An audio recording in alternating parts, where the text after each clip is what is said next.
Good morning, everybody. Welcome to IT Live, brought to you by Academy Sports and Outdoors. I'm Texas Homer. That is Paul Wadlington. He is in his lockdown brick room, as you guys Yep. can see. We're going to talk some offensive line today, and then whatever you guys want to talk about, throw it in the chat. Paul will answer what he thinks. But first, head over to Inside Texas, guys. Spring sale is 50% off right now. You'll get the Ultimate Fan Bundle. That means our board Inside Texas, On 3 for national football news, Rivals for recruiting. If you click the link in the description below, it'll take you right there, and you can sign up. We'd love to have you. Hey, Paul. Good morning. What's going on, man? Nothing. What's up, Nick? How are you, man? Whenever Our you get a guy, little Nick. off time, come hop on the channel, dude. Would love to see you. So you had a piece, and you stated something bold. Yes. Texas needs more than 5 offensive line starters. You're pretty crazy, but let's see if I can follow you here, Paul. Let's go through this here, and let's talk about last season and why that 5 mark might not have been accurate. Well, for much of last year, we played with 3.5, and that's being nice. So if we want to reach our goals and objectives, and we're going to play as many as 16 or 17 games, if all things go to plan, we're going to need multiple guys who can fill in if a guy goes down, if a guy's dinged up, if we need a precautionary substitution. And we need to develop some depth because we're going to play a season the year after this year as well. So you need to get some guys some action, and we basically failed. So I'm not trying to do a recapitulation of left guard and center were bad last year, et cetera, et cetera. But what was revealed is that there were issues in our recruiting and development process in the O-line. And we had this big offseason purge. Bunch of guys left that we were excited about, or at least we'd been sold to be excited on. And now we're recalibrating. And we did some of that through the portal, I think somewhat successfully. We're going to be counting on some internal development, including the Coleman twins. And we need some guys to come back from injury, like Andre Kojo. Yeah, without a doubt. Sandman experienced some stock market anxiety on a Tuesday morning. Man, don't look at the graphs, dude. Just invest in something sound and then check it in like 30 years or whatever. Oh, you're trying to sell a house in this, huh? Okay. All right. Well, he said it's not a buyer's market. I was on Zillow yesterday just looking around. It's definitely a buyer's market in Denton. All right, Paul. Austin has gone down 40%. I was gonna say it's like, dude, everything I looked at Zillow is down just like tens of thousands of dollars and been sitting on the market for a while. Like, it's definitely a buyer's market. Yeah, I mean, there may be some boomer sitting on their house and it's like 387 days on market, but those are people that you can go negotiate with and make an offer because they're getting antsy about their house sitting.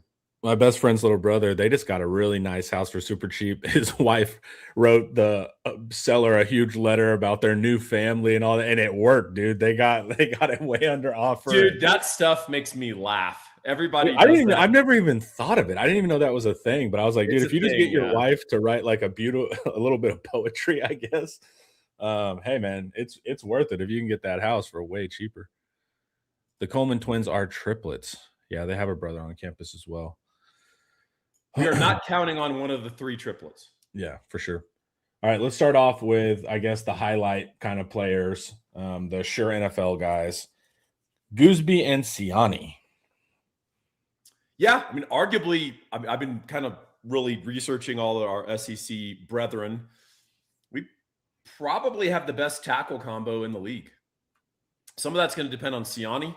Right. Because Goosby, we know, is going to be really good. I mean, that's a top 10 NFL draft pick. And he finished the year really strong.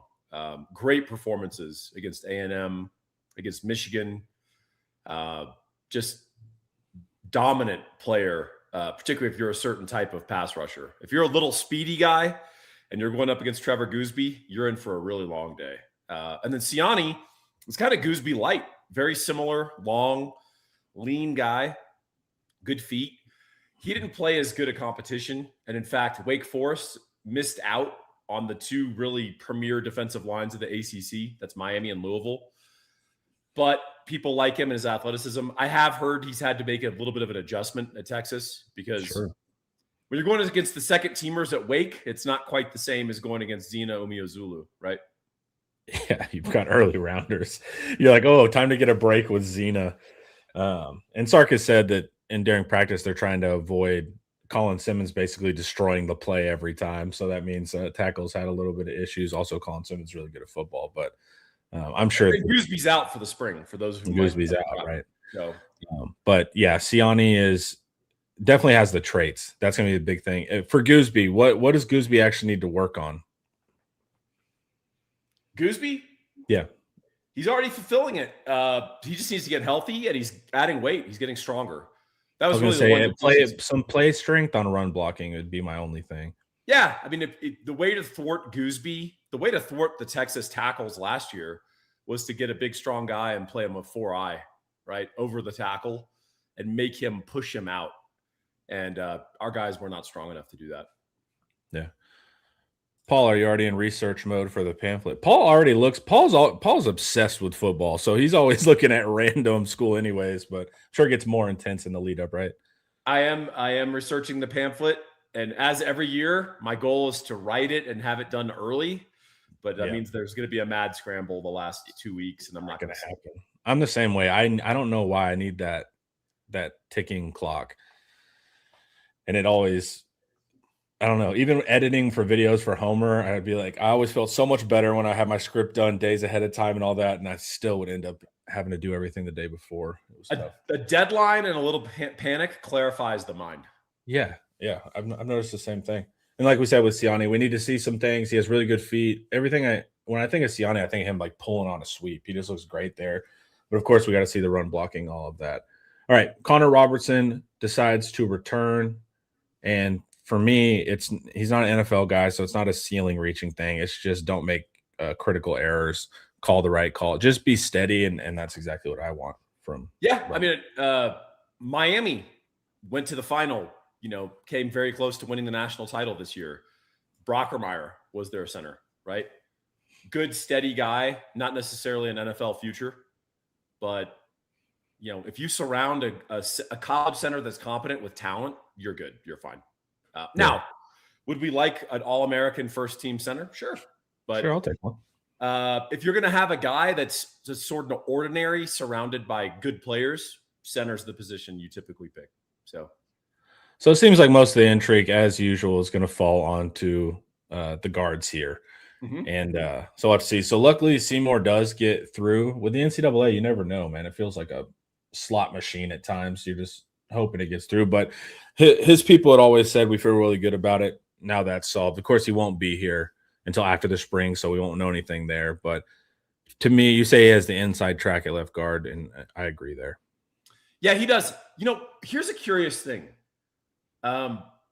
Is he just a good college player, or do you think he projects to the NFL? Because he's pretty short for a guard. Yeah, I don't know. I think the only reason I would lean towards that, it's not necessarily from tape. It's more that he was a higher pedigree recruit. He went to Miami, so they liked some of the traits there, I guess. Yeah, I'm just worried about you don't see a lot of 6'2" guards in the NFL anymore. You can have like 6'2" is like the bare minimum. It's like they're like you can go to the bottom of that. I've never seen a 6'1". There are some 6'2s out there. So technically you can, but you're going to have to show a lot, like you said. Yeah, Dan Neal had a good NFL career, probably 6'1", but he also played in that Alex Gibbs system at Denver, and also Dan Neal was an elite athlete on the offensive line. So super strong, super quick, fast, flexible. So when I was doing my eval, Eric will give me a heads up, hey, go look at this guy. So I went and looked at him, and first thing saying, I saw his height. So I immediately went to the past 3 years. I mean, a spreadsheet. The past 3 years of guards drafted, 6'2" can happen. Like 6'4" is like the average. But that was my first thought too. So maybe I thought so. I think I can't remember exactly now. It's been a couple months, but I think his pass grade was higher. But the tape I was watching, I liked him in the run game more, actually. He did good stuff against LSU in the run game. Yeah, so that was something. It's like where the numbers aren't matching up with my eyes there. So I'm just going to go with the tape I watched, and I thought he had he was more sound in the run game than I guess he got credit for. Now, of course, there was, however 10 other games I didn't watch. Maybe he's horrible, but the ones that I did watch, he was pretty solid in that regard. Yeah, so I do think he'll be the starter. Yeah, and his pass pro grade is higher, right? I think so. So that's interesting because you'd think the drawback of the 6'2" guard is pass pro, right? He'd be a better run blocker because he's got the low base. But apparently he's good in pass pro. He's got a good set. He doesn't give up penetration. And I mean, dude, if we just get an above average left guard, our offensive line is going to be so much better. Yeah. But there's a fear, right? He's not coming till after summer. I highly doubt Western Kentucky is welcoming him into the program and letting him do all the workouts. So that means he's going to likely have to be self-motivated there. And I just don't know the mental eval there. And bigger guys can have problems with that too. Yeah, he's got to go hit his local Gold's Gym and then go find the local hill in Western Kentucky and do sprints 3 times a week and do some conditioning on his own. And if he's motivated, great. That is my one concern about the NFL is if he doesn't see himself as an NFL player, this is his last contract, right? Yeah. If he does see himself as a potential NFL player, then, hey, there's no reason he shouldn't show up in good shape. He'll show up in May, so we still have time to get him in shape. We just want him to not go completely dormant for since January, right? That's the main goal. As long as he's lifting and running some, we can whip him into football shape in 6-8 weeks, right? And hopefully he has some type of trainer just doing drills, just keeping that muscle memory up too. When you're missing a spring, there's some quality reps. You're not going to get real pass rushers, but I don't know, just work on your feet. But you got to stay engaged. He needs one of those Instagram trainers where he stands on a Bosu ball and they hit him with a pool noodle and that builds your functional strength, Connor. Yeah, it's pretty wild. I watch half of the NFL workouts and I'm like, man, these trainers make good money. And I don't think you can prove half of what they're doing is effective, but hey, go for it. DJ Campbell's pass blocker grade was high, even though people thought he was a better run blocker and struggled in pass pro. Yeah. Whenever the analysis disagrees with my eyes, I generally just have to go with my analysis. And I thought his technique was good, right? A big problem we were having is guys leaning far over their feet, ending up in that 90-degree angle. I didn't see that from him. He was good at stunts. He was patient with stunts. He did all those things that just kind of showed me a player that knew what was going on. It's little stuff, but it's huge stuff. And so I just didn't see a lot of huge technical breakdown. And that's honestly all I was looking for is just sound floor. Don't give up crazy sacks and don't get beat on stunts and loops like our guards had. Next up, Paul. Andre Cujeau. It's a French. Cujeau. It's a French word. What's going on with him, man? He hurt his knee. Blew out his knee in August of last year. So if there's any good news associated with that, it is that he's going to have a full year to recover. He was cleared in January on a limited basis, so he can run around and move around. That's good news. The next sort of clearance that we're going to get probably will come in early to mid-summer, which is just full clearance. He can do whatever. He can cut. And then a lot of it's just going to be mental, right? The good news is he's a big guy and he's not a skill player. So confidence in your knee is not really the same as a running back trying to make a crazy cut 3 gaps over. But the downside is when big guys get hurt and they get off their feet, they tend to get out of shape. So, you really have to condition to the degree to which you can condition, and you got to watch your diet, right? Because a lot of big guys can eat whatever they want as long as they're active. But, we just have to see if Kojo's ready, if he's good to go, if he's got, his agility and all that. But if he could be our third tackle, that would be huge for this team. Yeah. People can say, hey, Baker will be the swing, and that's possible, but then you move Baker from guard. So now you have to solve 2 positions, and it's just better to have the third tackle where you don't have to solve 2 positions if someone gets injured.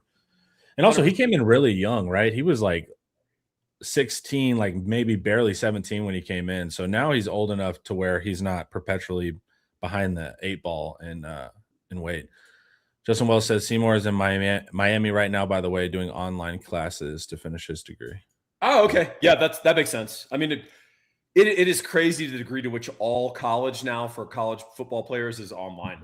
So at Texas, I know we're kind of exceptional. Like we're like Notre Dame, like our players actually go to class, but there's some schools in the SEC where the players do not enter a classroom like the whole time they're there. And how is that just a modern thing? Like, can you take online classes at Texas now, or are they just finding way? Because I'm like, where are these online classes? I graduated in 2015, so I guess it was before like the Zoom boom. But it's like we didn't have online classes. I You would have could take taken them them. at a limited basis at Texas. A&M, you can do like all online. I mean, that's how one of the ways they're padding their student numbers is they've got just online students at A&M. Yeah. Because I guess their goal is to have as many alumni as possible in the hopes that one of them hits it rich. But yeah, that I think it just varies. It's crazy. I mean, I don't understand. It kind of lays bare the whole thing, right? You're just paying for the credential now, right? You're not paying for the learning and educational experience. So, Yeah, but 3/4 of my classes were just slideshows. Like you wouldn't even need to like really. It was just a lecture, and then he was just reading off of that. So it's like I'd always see. I was like, is attendance required? If it's part of the grade, I'll be there. If not, I'm just going to read the slideshow and take the test because y'all are phoning it in. But you were I guess also an RTF major, which is phoning it in general, right? well, you actually had to be there for RTF because you had to like do things in person. You had to like make stuff. But Make radio. but my no, I didn't do radio. They don't make us they let you specialize, luckily. All you guys get issued ham radios. No, it's like you can't film something from home. You have to be with your crew. But no, it was I was over there in the business school. Got my little minor over there. I was over there in Espanol learning there. I had to take a bunch of stuff that wasn't RTF. It wasn't really till my like last year that it was purely film stuff. All right, guys. Before we keep going, let's hear a word from Academy. Oh, it's an auto worm bite. Turns out. Giant. Oh, giant. It's a giant. So. Oh, it's a giant. Oh, it's a giant. It's a giant.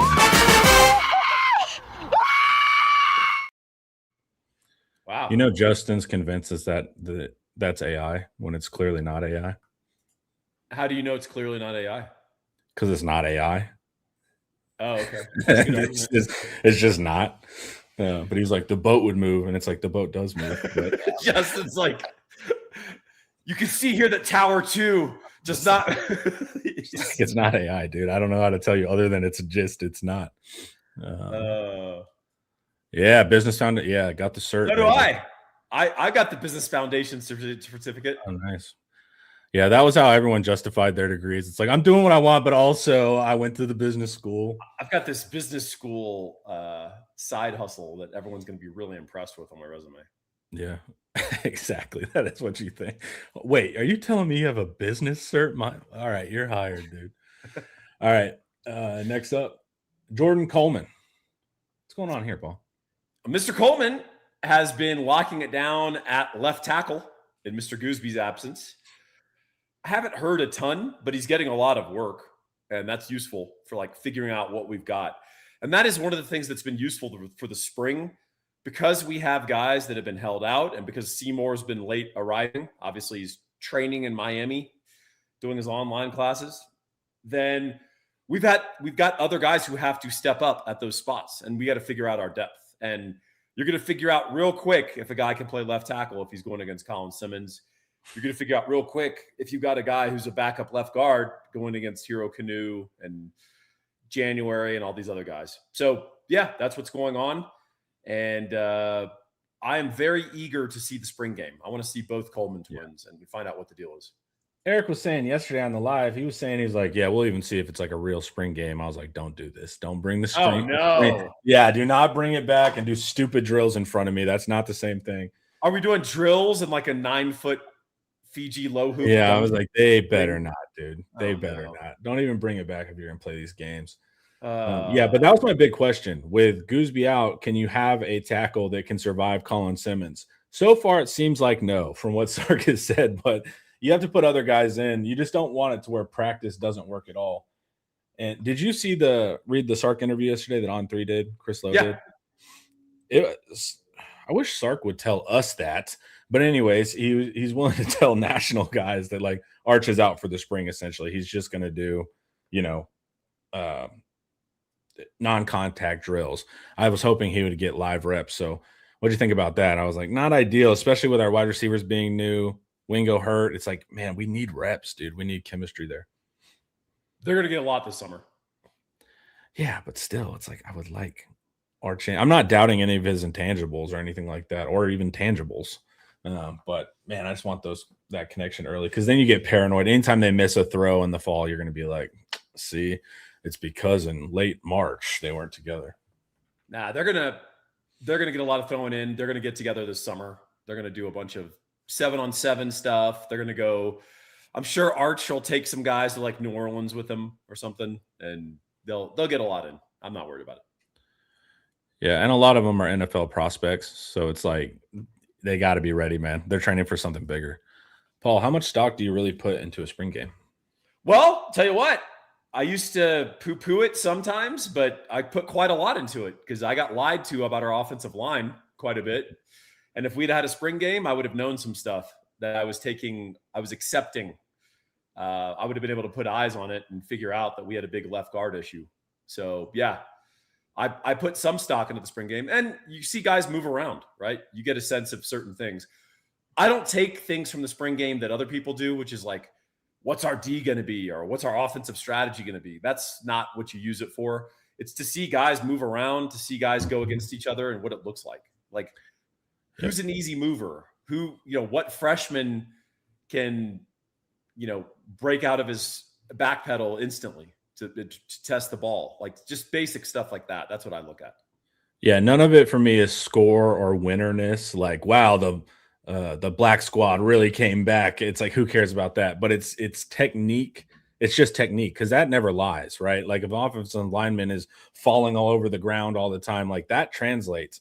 So I'm just looking, like Paul said, at individual players. Is their technique good? But I don't care about the global outcomes and the scores, or if somebody had 3 touchdowns. Also, those games, Paul knows, are like super engineered.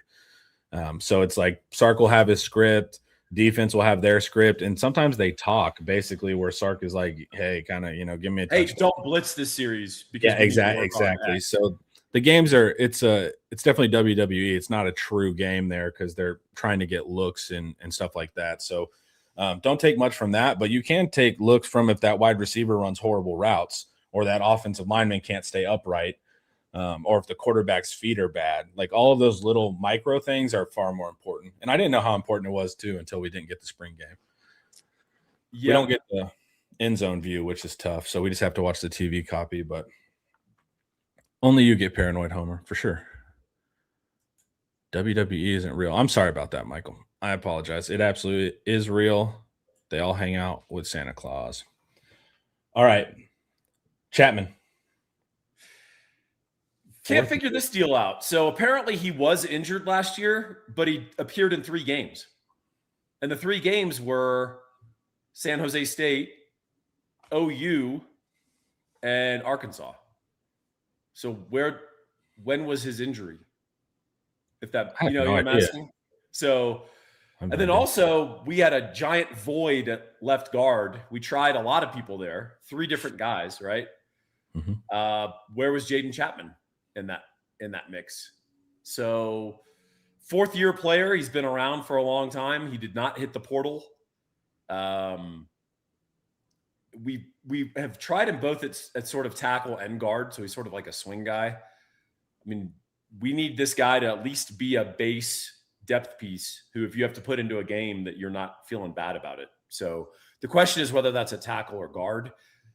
I have a suspicion maybe if things go right, we want him to be a guard.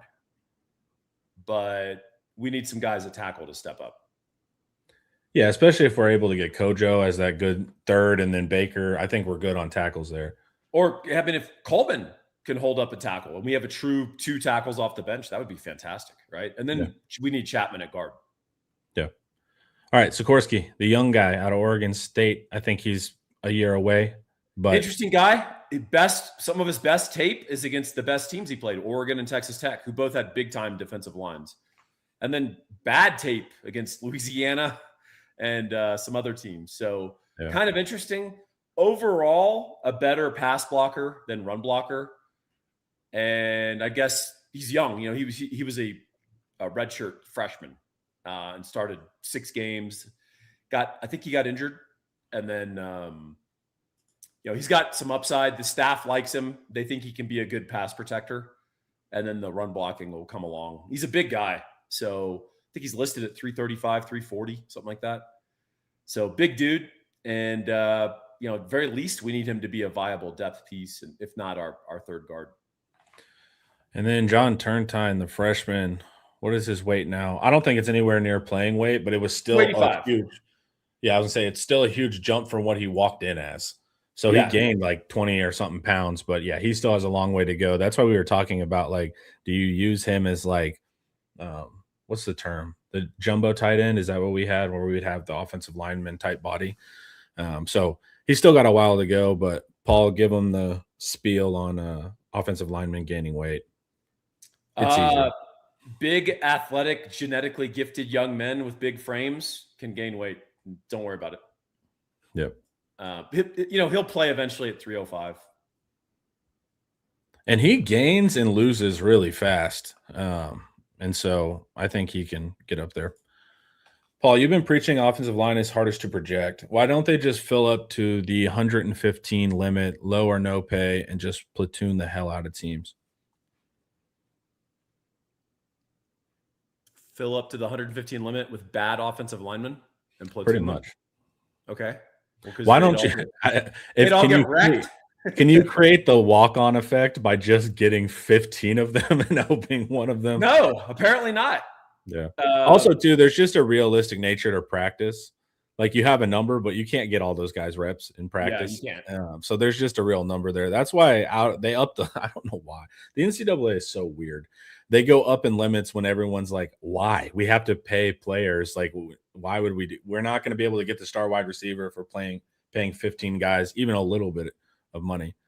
One of the big innovations of Nebraska back in the 80s was that they taught their system. And because their system was so coherent, you know, that Veer system, they taught their GAs. They taught like everybody in like clinics such that they would always have 3 practices going on at once, and they had enough space. Nebraska is nothing but flat areas. You can build fields everywhere, right? So they'd have 3 basically scrimmages going live always, and one would be run. You know, the first one would be run by the coaches. Second would be run by a secondary coach, a secondary tertiary, not the secondary coach.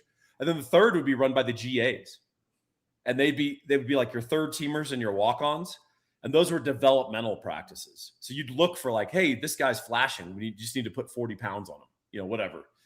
And so that was kind of like a big innovation for them. But the fact is, you don't have enough eyeballs, you don't have enough practice reps, and you don't have enough to really do this sort of approach. Plus, you don't, like, O-line don't really get tired. So it's not like you wear down the opponent by having a bunch of O-line subbing in and out. They're not getting tired. They're not having to run on every play like a defensive lineman. So the bigger issue is you want quality on your O-line. Also, there's practically, I was going to say, if you've seen our new facility, we just don't even have the one that's going to be built. We wouldn't even have room to run that many practices. We're struggling to get a full field on that one on the outside. So there also just be a physical limit to how much we could do. Yeah. And I mean, ultimately, if you wanted 25 O-line, and the idea is you'll find a gem. I mean, remember, Kyle Flood has been gifted the most numbers of any position the last 5 years at Texas, right? Sark purposely keeps a thin wide receiver room so he can give extra scholarships to the defense and to O-line. And we've not, you know, we did not exactly impress in year 5 with what we put together on the O-line. So some of it's the chooser, not just the amount of choices. We do have 4 O-line coaches now. Yeah. Yeah. That's telling, isn't it? Yeah. But I like that, man. Like, I was the one doing the argument. It's like, I like the new like NFL model of like a tackles coach and an interior O-line coach. Like, one of them has to be cohesive and see the full picture.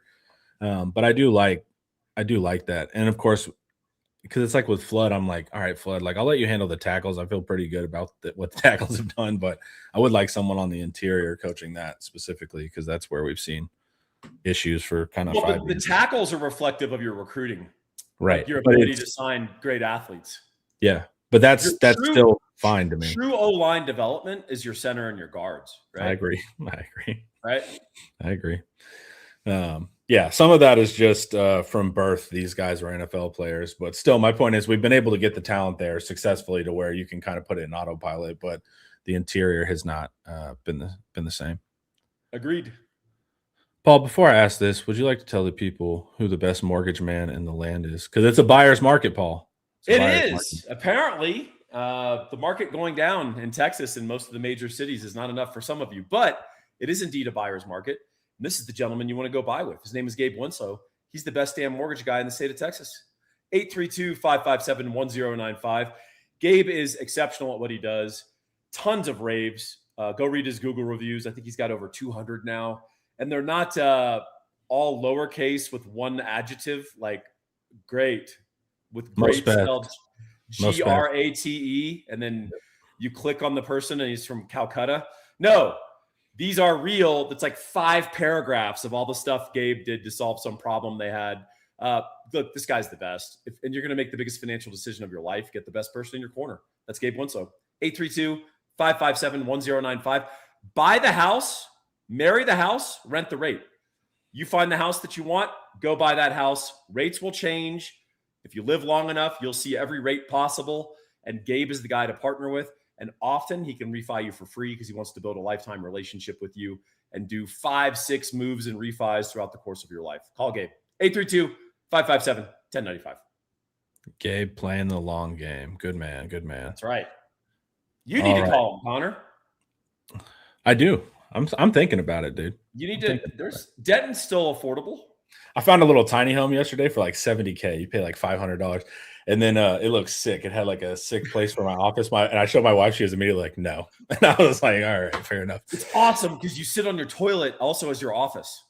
It had like distinct rooms. It wasn't that crazy, but I like those tiny homes, dude. I watch like YouTube videos on them. I don't know why. I like efficient small spaces. I don't know why. I think they're fun if you can like have some land somewhere and you just pluck it on there as like, that's our house. That's our 600 square foot house to go stay on the land. But it's on Lake Louisville. That's what I thought was cool. It's like, that's cool. It's just on a little lot in Lake Louisville. But my wife immediately was like, we're not doing that. Cause she was like, you already tell me to be quiet when you're filming, I can't even do it in the kitchen. She's like, there's no shot we're getting a smaller place. I was like, once you start adding dogs and kids, then you suddenly discover the value of space. Yeah, absolutely. Paul, do you think 10-2 or 9-3 is more likely? 10-2 is more likely. Okay. Even with the schedule, you just think our talent is going to bolster that much more? I think we're potentially really good. And the schedule is definitely a challenge. There's no question. But I think 10-2 is more likely.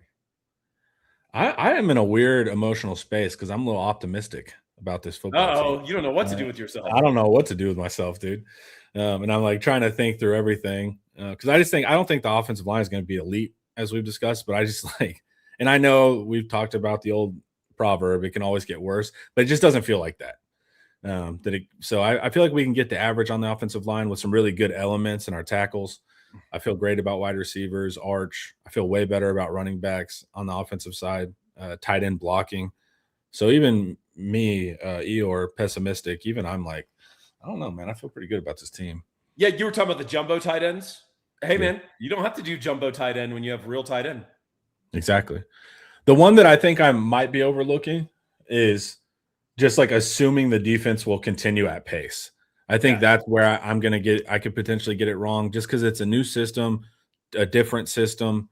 I mean, it'd be great if we just kept going. I know people had their PK issues, but barring last year's basically secondary, I mean, we've been really good on defense. So I don't know if it'll just go that smoothly in year one. I think Muschamp in 2 and 3 is a different proposition, but I think that might be the thing that I'm overlooking is just kind of check marking the defense without being critical enough there. But remember the thing with PK is PK was a good fundamental football coach, right? Talk to guys that played for him, right? The issue was he couldn't set his own secondary. And so he was always at the mercy of his next hire to set the back end. And he didn't really have an extensive Rolodex. Like, hey, here are my 6 guys that, are all around traveling college football and I can hire them at any different time. He was just like, well, yeah, let's hire someone. And so they bring in Dwayne Akina, who I didn't think was going to work from the start and didn't work because I know how PK is and I know how Akina is. And it was a disaster. And you had to break that cycle. So a lot of national writers were doing the little smug, like, well, I hope Texas realized this defense wasn't their problem. I looked at their advanced analytics, but it's like we actually watched the games and we actually understand the dynamics. And you had to break that cycle. You could not be at the mercy of who your secondary coach hire was every year to determine whether you had a good defense against real offenses. And that was the problem every year, right? Yeah. Like if you could have just kept Tijo and like I've been totally fine with the arrangement, but having to like the turnover of guys going pro, that's because you're gambling and eventually you're gonna get the wrong one. And Akina was super strange because as soon as that hire was made, I immediately was like, I don't know what this is, man. I don't know if this is a fan hire, but it was so transparent that this wasn't gonna work. And so, and with PK, it was it's his style, but just, man, the access throws were getting a little wild. I understand why there's access throws schematically, but it was still too much. It wasn't situationally sound in a lot of ways. Agreed. I think also that the thing that Muschamp I feel good about is he's the through line. Like he can set your back. Like if you said tomorrow, Will Muschamp, you're our secondary coach, he could do that. If you said you're our linebacker coach, he can do that. He could coach your D line. Like he's a soup to nuts coordinator. We brought Gideon in, who's a defensive coordinator from. That's going to be big. I mean, he's a former safety, obviously a heady guy who understands the position. Like our coaching level and our coordination, more importantly, really improved. And then that doesn't obviate the need for the offense to improve. But our offense was 32nd in the country. Like that's not good. That's not where we should be. Was that FEI? Yeah. So that's not acceptable. And the kind of talent that we have, Sark needs to raise his game there. However, that I never understand the analysis that's like, oh, well, you notice your front yard, the crabgrass is dying. It's like, well, yeah, my backyard also has a bunch of hornets' nests. So I'm going to get rid of those. Is that okay? Or do I just need to only talk about the grass? How about I do both? Is that cool? Like, I don't understand that kind of analysis. It's odd to me. So that's my favorite analysis. I do a lot of hornet-based analysis, like that kind of stuff. Some of my favorite. I was grasping for a metaphor there. Yeah, it was a little weird, but I was able to stick with you. The point is, we had more than one problem. And if a coach goes and addresses one of the problems, I don't need to read the snarky. Texas doesn't even understand that their issue wasn't defense. It's like, yeah, well, we watch the games and we know more than you. So shut up. And I think too, I think you'll let fans also have to live with like some, like our third down, like run defense was incredible. Like year after year, it was like one or two. I don't know if we'll do that. Maybe we will, but it's like some things will be, I think overall Muschamp will be better. Some things will be worse. And then fans will get mad about that thing from PK, but that's just the nature of a coach. But someone, I think it was Rex St. Charles. What'd you say? Okay. Yeah. I'm actually really excited about Muschamp. 2008 defense was elite year one of Muschamp. It was.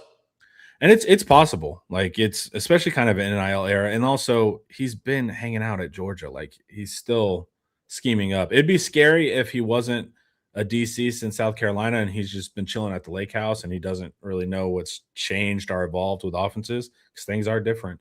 But that's just not the case. Yeah, it's not like he showed up. He's like, people still run the spread. Like he came in and like, what the hell's an RPO? Yeah, I mean, he's been current, so I'm not worried about that. And he just has cred, man. Like I don't know, man. I haven't talked to anybody like actual coaching football world that like doesn't have a ton of respect for him. He's incredibly well liked. He's respected intellectually. It's just I haven't heard a bad thing about him. He's liked, but is he well liked? Yeah, I would say he is well liked. Okay, so that's a big thing. That's the Willie Loman qualifier from Death of a Salesman. Any thoughts? I expect an RTF major to get that reference, but I guess we're not teaching the classics anymore. No, we what was our big ones? The Graduate. Oh God, was a big one. Godfather was a big one. That's good. Citizen Kane, of course. That's always like tier one of I'm a film major. Is like I talk about Citizen Kane. Yeah.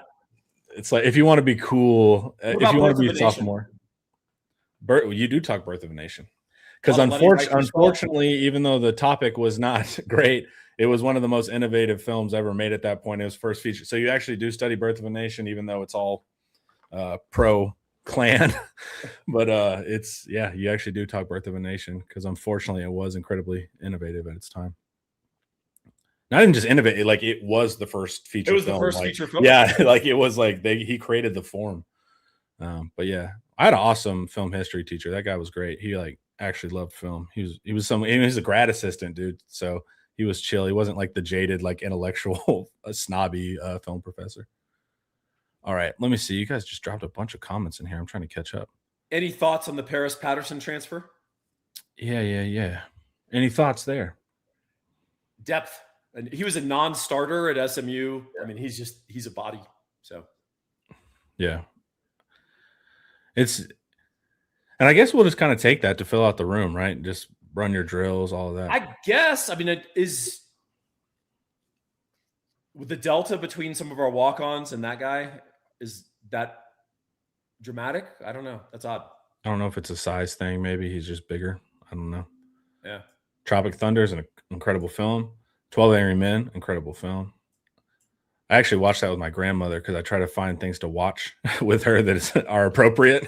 Yeah. And she hadn't seen it. So I was like, I watch a lot of classics with my grandmother because it's not modern stuff that she's like, oh, I don't know if I should be watching this. Yeah, when you showed her 9.5 weeks, that was probably yeah, Human Centipede did not go over well. All right. I don't think anyone can win a natty that being their base defense. Not in today's game. You better have the most efficient and significant pass rush. Ian has this whole theory that pass rush is mad overrated, and I think that can be the case. But I don't know. I feel like pass rushing is more valuable in the NFL, even though having a good pass rush is pretty cool. What do you think?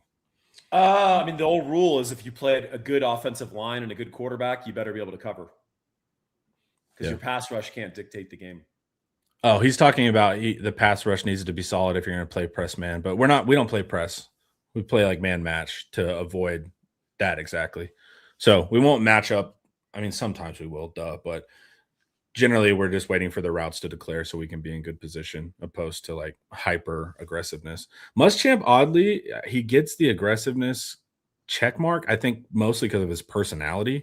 Yeah. And yelling, but it's really not. It's a pretty fair scheme. It's all kind of designed. It's very weird. Georgia has this thing too, where they're like, Georgia's so aggressive. And it's like really going through their scheme play by play with, pack and all that. I've learned that they're very paranoid. Like everything is like, well, what if they RPO behind us? Okay. Like we need to do this. Like it's not that aggressive. Now, when they get into their third down packages, it looks aggressive because a lot of guys move. But still, even there, they generally drop a guy to stay sound, like 7-man coverage. So I think it's the illusion of aggression, and it's confusing, but it's not this balls to the wall insane style. Also, they look a little different when they play us. Yeah, we have such a skewed view of that scheme because they just have us figured out. Our Muschamp has us figured out. Yep. Can y'all do a weekly show on movies? Absolutely not. Yeah, here's the issue, Justin. We'd have to go do historical movies because Hollywood makes about a movie a year. That's good right now. So we'd have to go way back and, talk about Lawrence of Arabia. But Paul has really good movie taste. So it's possible. Me and Paul could work together on something like that because everything he says is always pretty sound. Do you think I got the film major is one of the most influential films ever made? What'd you say? What film? Mannequin. I haven't seen Mannequin. 1980s film. It's about a mannequin that comes to life. Actually, I probably would watch that. It's in my range. It's got to be like pretentious art. It's in French, or it's got to be a mannequin, or it's got to be a mannequin comes to life. It's a straight 80s film. It's right down the middle. Yeah, I'm down. I'm definitely down to check it out. We got to quit talking about movies so we don't lose half our audience. Georgia was hyper aggressive late against Ole Miss. So Ole Miss last year. What happened to Georgia's defense? And this can happen to our defense too. If you're playing the corners off because you want to read the routes, then Ole Miss was just taking sits and ending up in like 2nd and 5 and 3rd and 2 all the time. So they were able to stay really efficient. And then later on in the season, Georgia said, "Forget that, we're going to man you up." And then Ole Miss started hitting fades. And if you can, Chambliss just played out of his mind. Remember? yeah. But if you can, like, the one thing that can beat any type of man match system, right? That's not zone based, is if you can hit fades. Like, and Indiana was doing it at a deadly rate. So it's like if you run into a team with a quarterback and outside receivers that can do it, it's almost unstoppable because you stay on top of the guy, you can back shoulder him. And of course, if your receiver gets ahead, now you can get a touchdown. So that's like, to me, like a superpower in football because a lot of crazy stuff happens in the middle of the field. Safeties are rotating, this linebacker blitzes, but this guy drops, but nothing ever happens on the side of the field. That's where you always kind of know what's up. And so maybe you'll get a safety over top of a corner, but that's about it. There's not a lot of combinations there. So if you're really effective on the outside, there's really not a solve for that. And to that point, Harrison Wallace and Dejon Stribling combined for 16 catches for 278 yards in that game.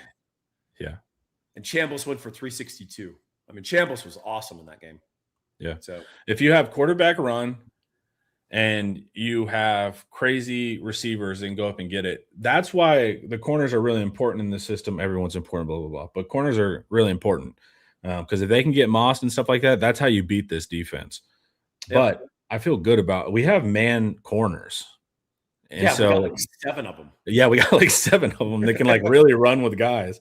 And so that's a different thing. So Muschamp got really lucky because if I'm taking the Texas job, the first thing I would look at would be the corners. Because he sees, remember that quote he had? I can't remember. Was it Jordy Nelson cooked his defense? And he told his player they got cooked. He was like, "Yeah, we had to play zone all game because of him beating you." And it was just an admission to Muschamp that like zone is failure. It's like, so it's going to be a big fact. But once again, it doesn't mean press, and it doesn't mean you're always on this guy. If the guy does this guy takes him. But once you do match up, man match, now you are connected. But you definitely need the ability to cover. And I think we're going to have that. All right, let's see what we got here. Miami made championship with pass rush. Here's the thing. If pass rush is very situational, so guys have to be in – you have to get guys into 3rd and long to really activate it. So if you have the defense that can constantly put teams in 3rd and long, then sure. But you're only going to see it if it's contingent and conditional. So if you're able to get teams in 3rd and long, then yeah, let's do pass rush. But if you face like a hyper efficient offense that's like, I always think of Iowa State, their style of play is really annoying, where they just like sit the slot down if you're here or there, and then it's always 2nd and 5. Now we do play man match to try to avoid that. So I think we do have the coverage behind it to not let them nickel and dime, different than PK. But yeah, still, I mean, honestly, Ole Miss did a good job against Miami's D, right? I mean, Trinidad Chambliss sort of unraveled that pass rush because he just got the ball out. Yeah, that's what you have to do. You can neutralize a good pass rush. Like, remember when we did it with Sark when we were playing Will Anderson and all of them? Like, it's not perfect. It doesn't give the offense the full breadth of what they want to do necessarily, but there's plenty of ways to beat a good pass rush team. But there's not a lot of great ways to beat a team that's constantly putting you on 3rd downs and destroying 1st and 2nd downs too. So, but you do need it to happen. Frozen Paul was a great screenshot. Yeah, sometimes it's really uncharitable when you freeze. That's just not always great. Let's see what we got here. Thoughts on the Big 12 exploring adding women's flag starting in 2028 with 6 teams? Yeah, so that's the big new thing. So here's what's wild. My son, flag is taken over. He plays tackle football in the fall, and then he plays flag in the spring. And we actually play our games at the Air Force practice facility, which is sick. That's cool. Yeah. It's awesome. And dude, he's at the age, so my son's 12. That's the last age where women can like dominate men in sports. Yeah. Because in 1 year or a year and a half, puberty's going to hit. And then suddenly the men are like on a different level, like the boys. Yeah. But there are all girl flag teams that are freaking awesome. Like Yeah. I'll be coaching my son in a game, and I'll stop and watch the women's flag game like one field over. Yeah. I mean, they're unbelievable. So yeah, that's the new big thing. This is now a Title IX like scholarship sport. You can get a free ride playing flag football as a girl. Yeah. So if you've got a mildly athletic daughter who likes catching and throwing and running, get her playing flag because it's super fun and she can get her freaking college books paid for. So yeah, I think it's awesome. You coached Powder Puff, right? I did, yeah. So did I. We had a lot of success scouting the soccer team actually because they're used to run and move. So like our whole thing was like we were just scouting girls off the soccer team. They could all catch. We didn't have to like teach them to catch, but they already knew how to move around a field, right? Avoid people, all of this stuff. So like women's soccer players made really good flag football players. Yeah, and a lot of women have good hands, like they can catch. We didn't have any issues with that. They really helps if they grew up with older brothers or like a dad who, like, you're the classic two daughters, and your dad is a football coach or he loves football and he didn't have a son. Guess what? 5-year-old daughter's out in the yard catching the ball with dad, right? Having a chat. So if you grew up that way, there's plenty of women with awesome hands. The main thing is just, speed and agility. And that's what the soccer takes care of. Right. Yep. But there's girls who can really freaking throw, especially some of these, because there's like the classic 12-year-old girl who's like 5'8", 100 pounds, like long arms. She's all legs, and that girl can freaking chunk it.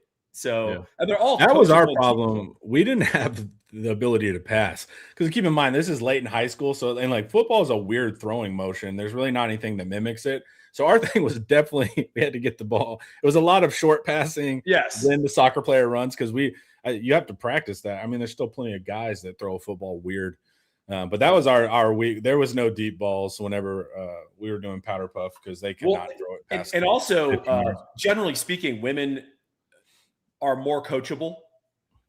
I found that too. 12-year-old boys, dude, Patrick, I can't tell you guys how badly Patrick Mahomes has ruined every 12-year-old quarterback. It's brutal.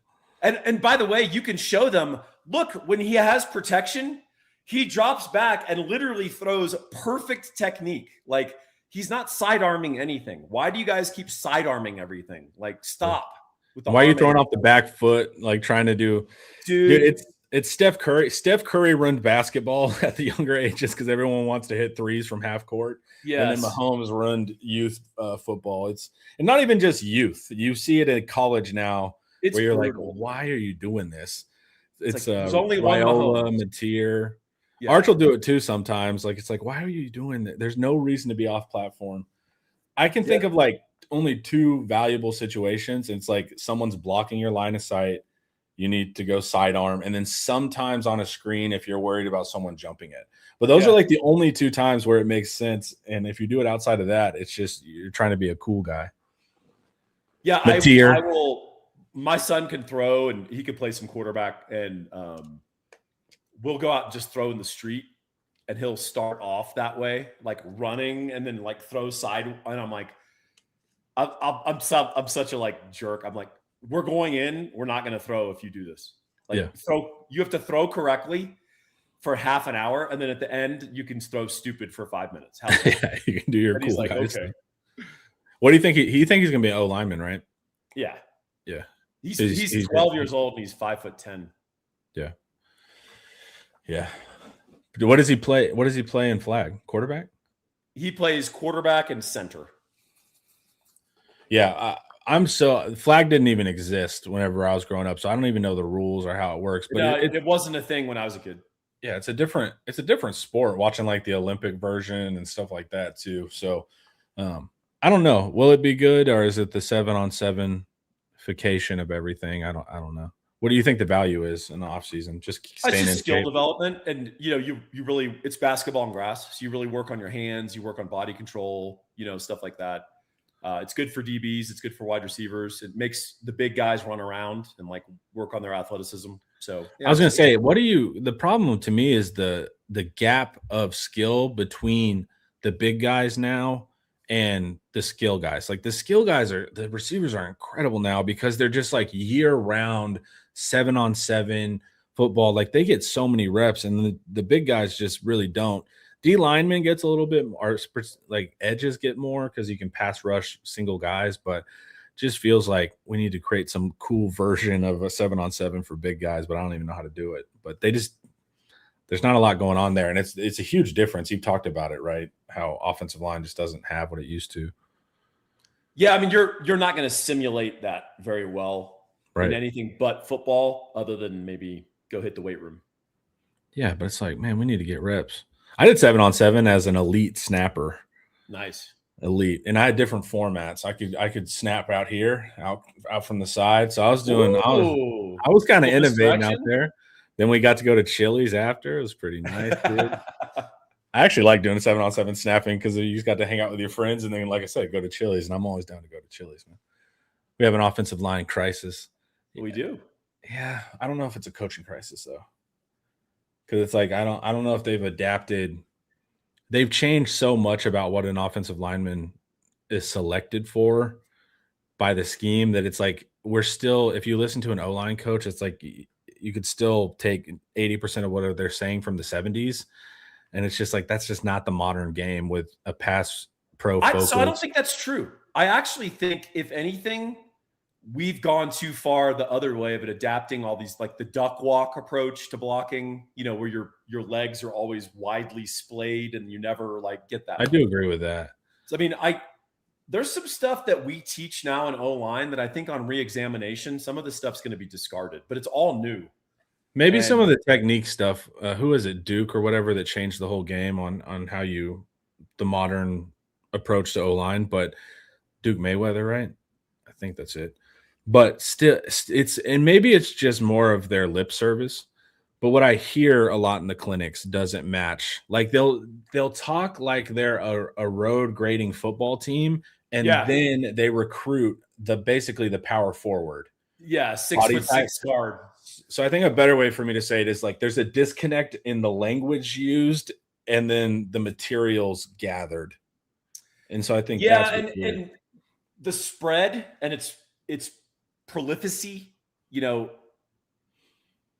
just think that it's ruined a lot of classic position play, right? So as an offensive lineman, you're more worried about getting a body on a body and screening someone. And, it's destroyed linebacker play, like traditional linebacker play. Because if you're playing a pure spread team, you're either going to drop into coverage or blitz. There's no like, I'm reading, gaps from the center all the way out to the sideline. Like the classic number 60, 4-3 middle linebacker of Texas, who makes 14 tackles, and he's making tackles out on the sideline and the A gap. I mean, that just doesn't really exist anymore. So it's just changed the nature of football, and it's really affected O-line play because it's all about like, well, let's just get a body on a body. You hear coaches say that all the time. Let's get a hat on a hat. Like, hat on a hat. And it's what also true. Once the hat gets on the hat, is he going to like drive him? Is he going to do anything? No, just going to screen him off. Well, you also hear too in coaching now, this modern thing, they're like a stalemate's a win. Yeah. And it's like, I don't know. And maybe that's just not on 3rd and 1. It's not. Yeah, I was like, maybe that's just my ego where I'm like, stalemate's not a win. I get some situations where it is a win, but it's like, as long as you don't push back, it's a win, I guess. But it's not a win on goal line, right? Yeah. So, and the rare teams that do still have that ability to truly fire off, like Miami or whatever, you see what they're able to do. Because it's almost like defensive lines don't even know how to handle it anymore either, because they're so forward facing and all of that. So when they start getting pushed back, they're like, I guess, try to anchor, and I'm not that good at it. Cryer is a thumper. He's a forward mover. Not a great mover going backwards, but he is like, he's got that fullback build. So I do like that. Biles and Atkinson are the model of modern linebackers. Yeah. Yeah, I mean, outside of the freak category, right? The model is Sonny Styles. Right. Who's 6'5", 245 and runs a 4.4 and has a 41-inch vertical. But incredible. There's not a lot of those guys. So there's like one or two. And Ohio State had 2 of them this year, right? But outside of that, you'd rather have a little guy that can move and has a big work rate rather than the classic. Dude, it's hard to believe, but football players were bigger in a lot of spots just 20, 25, 30 years ago, right? Classic 3-4 defense, your interior linebackers weighed 260, 250. So, that's just not a thing in the NFL anymore. Yeah. Sonny Styles was a safety at first. So this is also a thing. If you're a safety and you're just not that great in coverage, hey, you can be the modern linebacker. Like you said, we'll add 20 pounds to you. Because Biles has that too. Like Biles moves like a legitimate safety. Like he can flip his hips. He can patrol the middle of the field. He probably just doesn't have that elite speed. So put him at linebacker and he's going to be really disruptive in the pass game. But a lot of things. Just find that 6'5" safety who could hold 245 pounds. That's the guy you want. Absolutely. Guys, I want you to head over to Inside Texas. Right now, we got the spring sale, 50% off. Inside Texas, On3, and Rivals all together in the Ultimate Fan Bundle. Click the link in the description below and come say what's up. Everyone, have a wonderful day. Stay tuned in for the slate of the rest of the shows going on. And this was brought to you by Academy Sports and Outdoors. Later.